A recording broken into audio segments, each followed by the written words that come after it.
ओम शांति। आज 8 मई 2021 की मुरली में बाबा ने कहा, मीठे बच्चे अपने आप से पूछो कि मैं कर्मेंद्रिय जीत बना हूँ। कोई भी कर्मेंद्रिय मुझे धोखा तो नहीं देती है। आज की मुरली का प्रश्न है, कर्मातीत बनने के लिए तुम बच्चों को अपने आप से कौन सा वायदा करना है? उत्तर है, अपने से वायदा करो कि कोई भी कर्मेंद्रिय कभी भी चलायमान हो नहीं सकती। मुझे अपनी कर्मेंद्रियां वश में करनी है। बाबा ने जो भी डायरेक्शन दिए हैं उन्हें अमल में लाना ही है। बाबा कहे, मीठे बच्चे कर्मातीत बनना है तो कोई भी कर्मेंद्रिय से विकर्म मत करो। माया बड़ी प्रबल है, आंखें धोखेबाज है, इसलिए अपनी संभाल करो। अब सुनते हैं मुरली विस्तार से। ओम शांति। बच्चे आत्मा अभिमानी होकर बैठे हो। अपने आप से पूछो। हर एक बात अपने आप से पूछनी पड़ती है। बाप युक्ति बताते हैं कि अपने से पूछो, आत्मा अभिमानी हो बैठे हो। बाप को याद करते हैं क्योंकि यह है तुम्हारी रूहानी सेना। उस सेना में तो हमेशा जवान ही भर्ती होते हैं। इस सेना में जवान 14-15 वर्ष के भी हैं, तो 90 वर्ष के बूढ़े भी हैं, तो छोटे बच्चे भी हैं। यह सेना है माया पर जीत पाने के लिए। हर एक को माया पर जीत पहन बाप से बेहद का वर्षा पाना है, क्योंकि माया बहुत दुस्तर है। बच्चे स्वयं भी जानते हैं कि माया बड़ी प्रबल है। हर एक कर्मेंद्रिय धोखा बहुत देती है। सबसे पहले जास्ती धोखा देने वाली कौन सी कर्मेंद्रिय है? आंखें ही सबसे जास्ती धोखा देती है। अपनी स्त्री होते हुए भी दूसरी कोई खूबसूरत देखेंगे तो झट वह खींचेगी। आंखें बड़ा धोखा देती है। दिल होती है उनको हाथ लगाएं। बच्चों को समझाया जाता है, सदैव बुद्धि से यह समझो कि हम ब्रह्मा कुमार कुमारियाँ भाई बहन हैं। इसमें माया बहुत गुप्त धोखा देती है। इसलिए यह चार्ट में भी लिखना चाहिए कि आज सारे दिन में कौन कौन सी कर्मेंद्रिय ने हमको धोखा दिया। सबसे जास्ती दुश्मन है यह आंखें, तो यह लिखना चाहिए। फलानी को देखा, हमारी दृष्टि गई। सूरदास का भी मिसाल है ना। अपनी आंखें निकाल दी। अपनी जांच करेंगे तो आंखें धोखा जास्ती देती है। अपनी स्त्री को भी छोड़ कोई अच्छी देखी तो उस पर फिदा हो जाते हैं। कोई गायन में होशियार होगी, श्रृंगार अच्छा होगा तो आंखें झट चलायमान हो जाएगी। इसलिए बाबा कहते हैं यह आंखें बहुत धोखा देती है। भल सर्विस भी करते हैं परंतु आंखें बहुत धोखा देती है।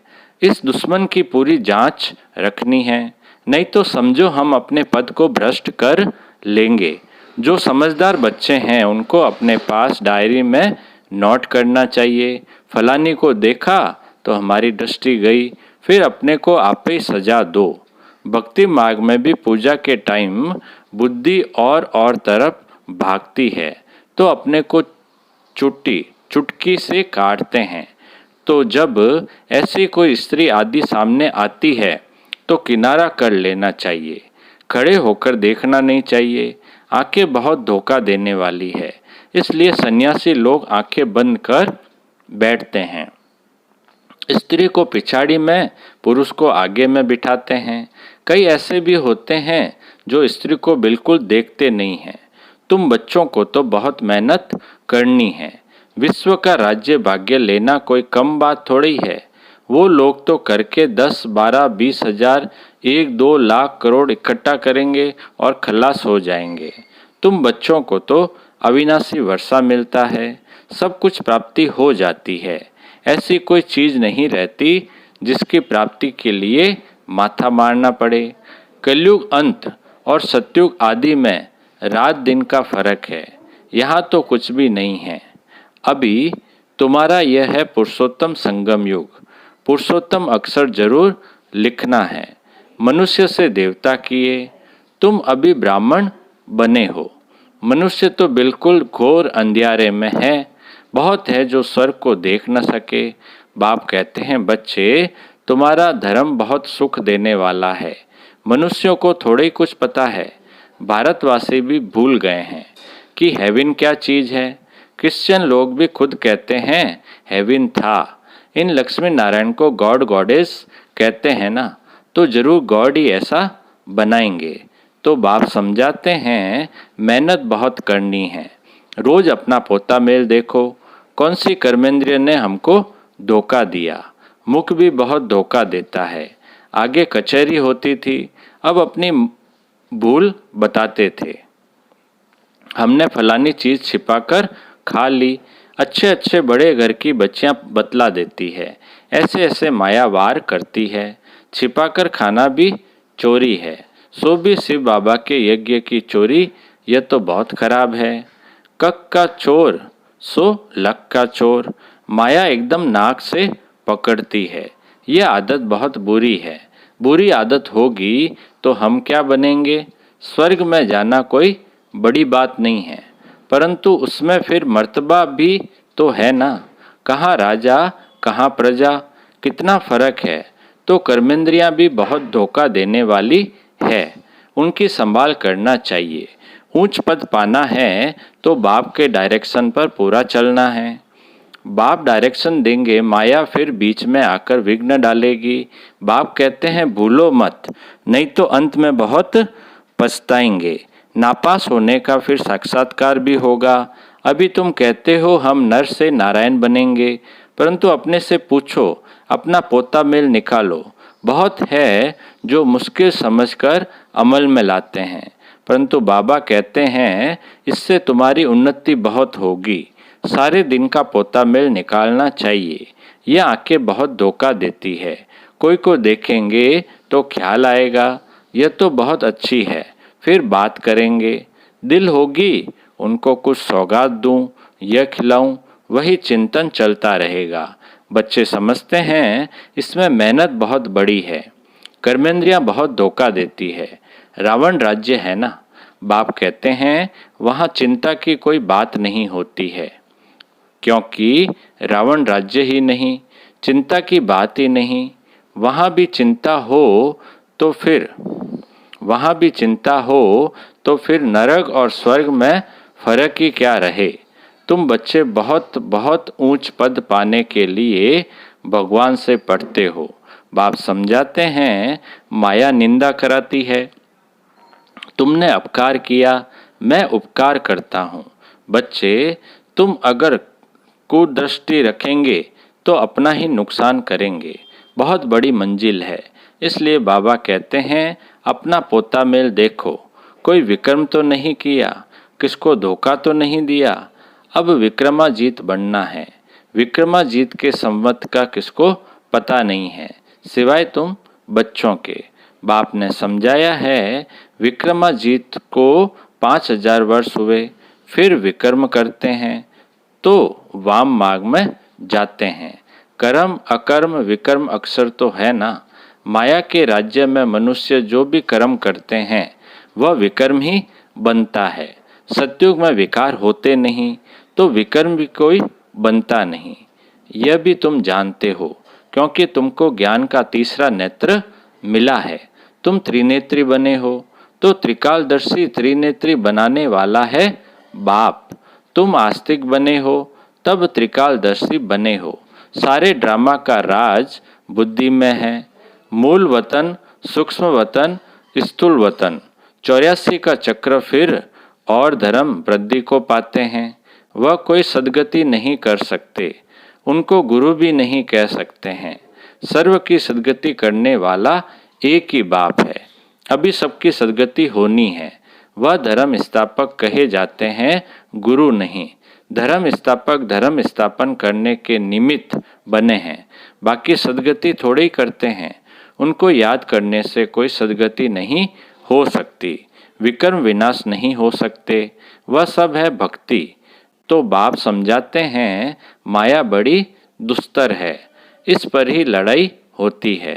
तुम हो शिव शक्ति पांडव सेना, तुम सब पंडे हो, शांति धाम सुख धाम का रास्ता बताते हो। गाइड्स तुम हो, कहते हो बाप को याद करो तो विक्रम विनाश होंगे, और फिर दूसरे तरफ अगर कोई पाप कर्म करेंगे तो 100 गुना पाप लग जाएगा। जितना हो सके कोई विक्रम नहीं करना चाहिए। कर्मेंद्रियां धोखा बहुत देती है। बाप हर एक की चलन से समझ जाते हैं। बच्चों को माया के तूफान आते हैं, स्त्री पुरुष समझने से ही तूफान आते हैं। तो इन आँखों पर कितना कब्जा अधिकार रखना चाहिए। हम तो शिव बाबा के बच्चे हैं। बाप से एग्जाम अंजाम कर राखी भी बांधते, फिर भी माया धोखा दे देती है, फिर छूट नहीं सकते हैं।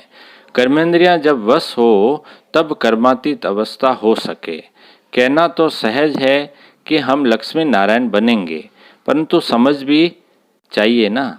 बाप कहते हैं डायरेक्शन पर अमल करो, बाबा बाबा करते रहो, बाबा से हम पूरा वर्षा लेंगे।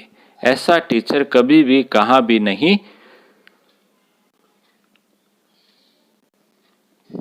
ऐसा टीचर कभी भी कहाँ भी नहीं मिलेगा। इन सब बातों को देवताएं भी नहीं जानते तो पिछाड़ी के धर्म वाले फिर कैसे जान सकते हैं।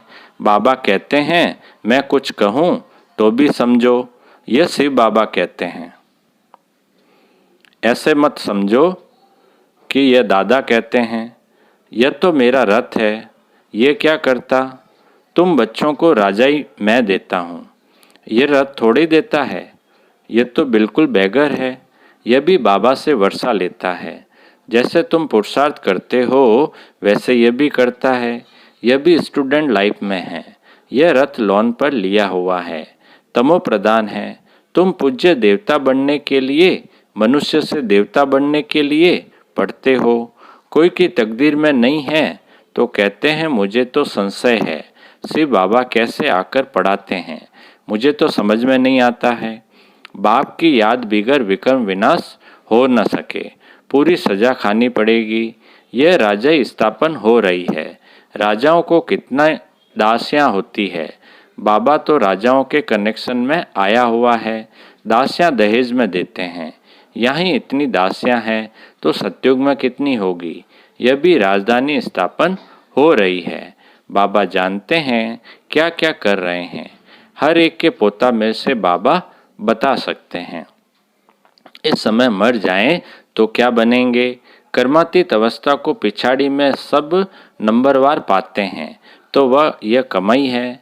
कमाई में मनुष्य कितना बिजी रहते हैं। खाना खाते रहेंगे, टेलीफोन कान पर होगा। ऐसे आदमी तो ज्ञान उठा न सके। यहाँ गरीब साधारण ही आते हैं। साहूकार लोग तो कहेंगे फुर्सत कहाँ। अरे सिर्फ बाप को याद करो तो विक्रम विनाश हो जाएं। तो बाबा मीठे मीठे बच्चों को बार बार समझाते हैं। हर एक को ये पैगाम देना है। जो ऐसा कोई कहे कि हमको क्या पता शिव बाबा आया हुआ है, बस सारा दिन बाबा बाबा ही कहते रहो। कई बच्चियां बहुत याद करती है। शिव बाबा कहने से ही कई बच्चों को प्रेम के आंसू आ जाते हैं। कब जाकर मिलेंगे देखा नहीं है तो भी तड़पती रहती है, और देखे हुए फिर मानते नहीं। वह दूर बैठे आंसू बहाती रहती है। वंडर है ना। ब्रह्मा का भी बहुतों को साक्षात्कार होता है। आगे चल बहुतों को साक्षात्कार होगा। मनुष्य को मरने समय सब आकर कहते हैं भगवान को याद करो। तुम भी शिव बाबा को याद करो। बाप कहते हैं बच्चे पुरुषार्थ में मेकअप करते रहो। मौका मिलता है तो मेकअप करो। कमाई कितनी भारी है। कोई कोई तो ऐसे हैं जो कितना भी समझाओ तो भी बुद्धि में नहीं बैठता। बाप कहते हैं ऐसे नहीं बनना है। अपना कल्याण करो, अपना कल्याण करो। बाप की श्रीमत पर चलो। तुमको बाप पुरुषों में उत्तम बनाते हैं। यह है एम ऑब्जेक्ट। बाबा सर्विस के लिए कितनी युक्तियां बताते रहते हैं। संदेश तो सबको देना है। जो समझे यह तो बरोबर सच कहते हैं। इस लड़ाई से ही खास भारत में, आम सारे विश्व में सुख शांति होती है। ऐसे ऐसे पर्चे सभी भाषाओं में छपाने पड़े। भारत कितना बड़ा है हर एक को पता होना चाहिए। जो ऐसे कोई न कहे कि हमको पता ही नहीं पड़ा। तुम कहेंगे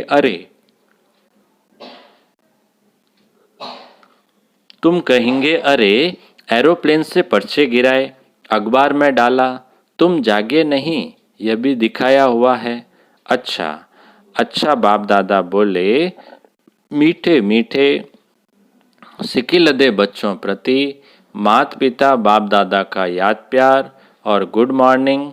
रूहानी बाप की रूहानी बच्चों को नमस्ते। हम रूहानी बच्चों की रूहानी बाप दादा को याद प्यार, गुड मॉर्निंग और नमस्ते नमस्ते नमस्ते। सदा रहेंगे हंसते हंसते, बन जाएंगे फरिश्ते। वाह बाबा वाह, वह मेरा भाग्य। धारणा के लिए मुख्य सार। पहला, स्वयं में जो भी बुरी आदतें हैं उनकी जांच कर उन्हें निकालने के लिए मेहनत करनी है। अपना सच्चा सच्चा पोता मेल रखना है, बाप के डायरेक्शन पर चलना है। दूसरा पॉइंट, ऐसा कोई कर्म नहीं करना है जिससे बाप का नाम बदनाम हो। अपनी उन्नति का ख्याल रखना है, जरा भी कुदृष्टि नहीं रखनी है। अब मीठे बाबा का मीठा वरदान है, देह अभिमान के त्याग द्वारा श्रेष्ठ भाग्य बनाने वाले सर्व सिद्धि स्वरूप भव। देह अभिमान के त्याग द्वारा श्रेष्ठ भाग्य बनाने वाले सर्व सिद्धि स्वरूप भव। विस्तार है, देह अभिमान का त्याग करने अर्थात देही अभिमानी बनने से बाप के सर्व संबंध का, सर्व शक्तियों का अनुभव होता है। यह अनुभव ही संगम योग का सर्वश्रेष्ठ भाग्य है। विधाता द्वारा मिली हुई इस विधि को अपनाने से वृद्धि भी होगी और सर्व सिद्धियां भी प्राप्त होगी। देहधारी के संबंध व स्नेह में तो अपना ताज तख्त और अपना असली स्वरूप सब छोड़ दिया, तो क्या बाप के स्नेह में देह अभिमान का त्याग नहीं कर सकते? इसी एक त्याग से सर्व भाग्य प्राप्त हो जाएंगे। स्लोगन है, क्रोध मुक्त बनना है तो स्वार्थ के बजाय निस्वार्थ बनो, इच्छाओं के रूप का परिवर्तन करो। क्रोध मुक्त बनना है तो स्वार्थ के बजाय निस्वार्थ बनो, इच्छाओं के रूप का परिवर्तन करो। अच्छा, ओम शांति।